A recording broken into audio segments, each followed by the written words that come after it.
Good rebound by Reeves. Hook pass!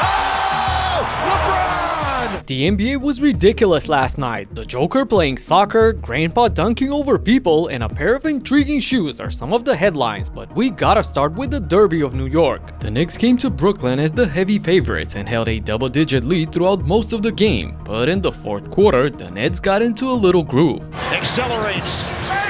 Awoma gets the British bucket. Handoff, Cam Johnson, drive, kick, Martin, bullseye. Brunson off the drive, the fade, hits the heel.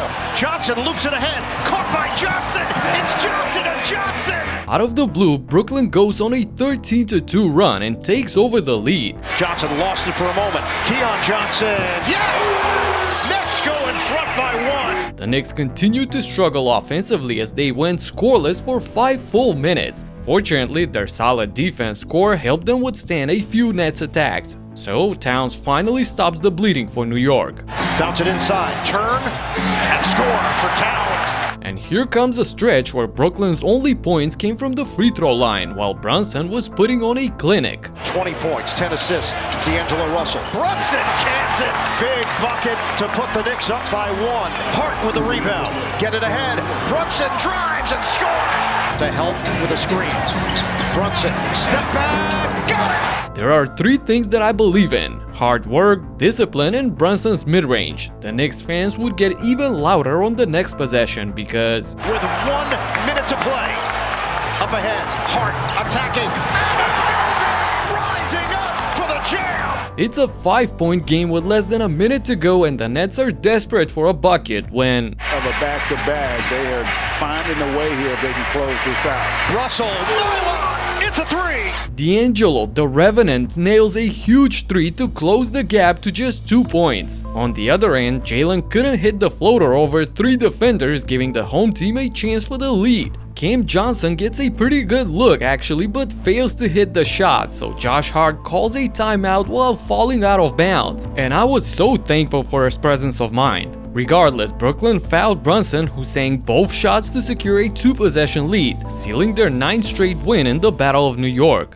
He's got it, 99-95. East to the West, the Lakers were hosting the worst team in the league, so the fans expected a comfortable win over the Wizards, but Jordan Poole thought otherwise.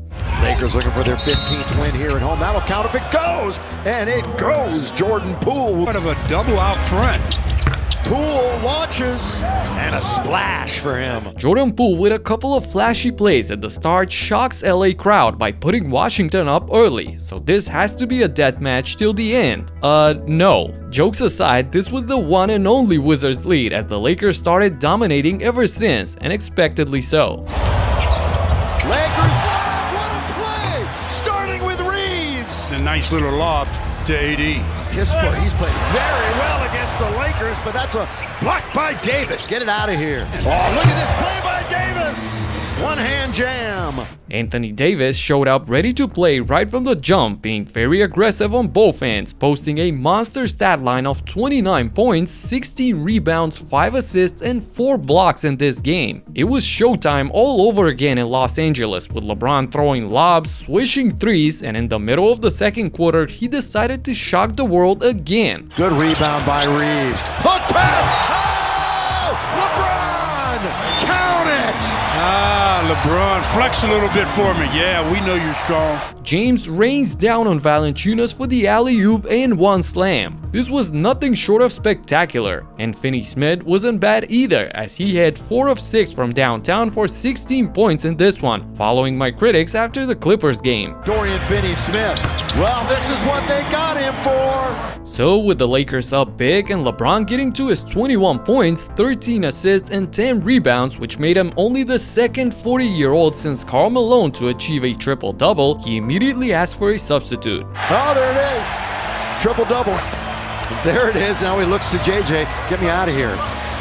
Timeout. Yeah, exactly. I'm done. And the crowd wanted Bronny, so JJ grants their wish and puts in Junior, who displays his unbelievable defensive skills right away. And Bronny nearly the steal. In fact, he gets the steal. Bronny with the quick hands, and now he's going for history on the other end. Bronny James, here he is.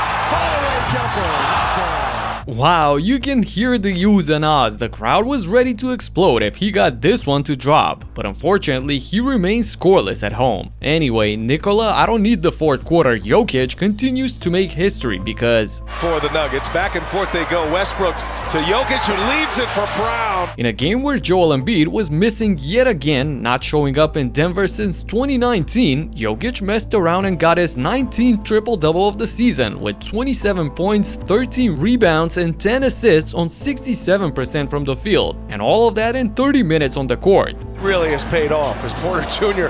athletic move, can't finish it. Jokic fighting for the rebound, gets it and puts it in.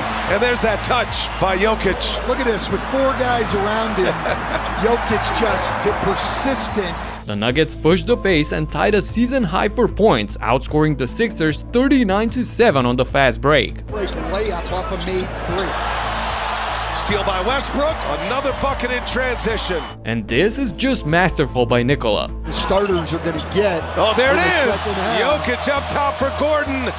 His 10th assist. Julian Strawther had a scoring outburst from the Nuggets bench with 23 points, shooting 5 of 9 from long range. This was too much for the Sixers, who dropped their 7th game in a row. Off to Miami, where Jimmy Butler made the headlines again, not with play, but with his shoes. First the hair, now the shoes. What else does this man have to do to get traded to Phoenix? Nevertheless, the Heat found themselves a new bright spot, and that is Kel'el Ware. Ayton is guarding Ware. He gets it, pick and roll and slam. Oh, did he fly through the sky? Wow, big time one-step right-hand tomahawk finish there by Ware. Robinson and Heisman. Duncan with one on the shot clock. Oh, Ware picked it out of midair and smashed it through. Perfect timing. But the Blazers came out furious and turned up a notch in the second half. Butler gets stripped by Grant. Well, it's really bogged down for the Heat offensively. And they get beat down the other end by DeAndre Ayton. 7 minutes in the third. Grant. Oh, Bam was Anderson. Triples. 19-point lead. Intercepted by Avia, up the floor to Sharp. In he comes, up to DA. Portland blew the Heat off of their own arena, going on a 32-10 run to build a massive 27-point lead in the third. DeAndre Ayton led the Blazers' balanced attack with 22 points, 15 boards on 79% efficiency as they got 7 guys scoring in double digits. And in a tale of two halves, Toronto got a lot of guys playing great against the Magic as well. After trailing by 21 in the first half, the Raptors led by Scottie Barnes stabilized their troops and went into halftime with just a 5-point deficit. The steal. Scottie. The slam dunk. Tough shot and it goes. Plus the foul. BT.